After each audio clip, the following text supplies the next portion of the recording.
ಓ ಸುಂದರ ಪ್ರಕೃತಿಯೇ ನಿನಗೆ ಪರಮಾತ್ಮನ ಕಾರ್ಯಕ್ಕೆ ಸ್ವಾಗತವು.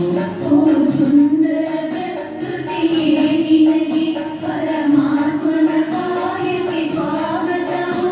ಭಗವಂತನ ಯಜ್ಞದ ಕಾರ್ಯದಲ್ಲಿ ವರದಾನವು ನಿನಗೆ ಲಭಿಸಿರುವುದು. ಪ್ರಕೃತಿ ಪುರುಷರ ಸಮ್ಮಿಲನದಲ್ಲಿ ಸೃಷ್ಟಿ ನಾಟಕವು ನಡೆದಿರುವುದು. ಪ್ರಕೃತಿ ಪುರುಷರ ಸಮ್ಮಿಲನದಲ್ಲಿ ಸೃಷ್ಟಿ ನಾಟಕವು ನಡೆದಿರುವುದು. ಮುಂದಿನ ಸುಂದರ ಸ್ವರ್ಣಿಮ ಯುಗವು ನಿನ್ನಯ ಕೊಡುಗೆಗೆ ಕಾದಿರುವುದು. ಸುಂದರ ಪ್ರಕೃತಿಯೇ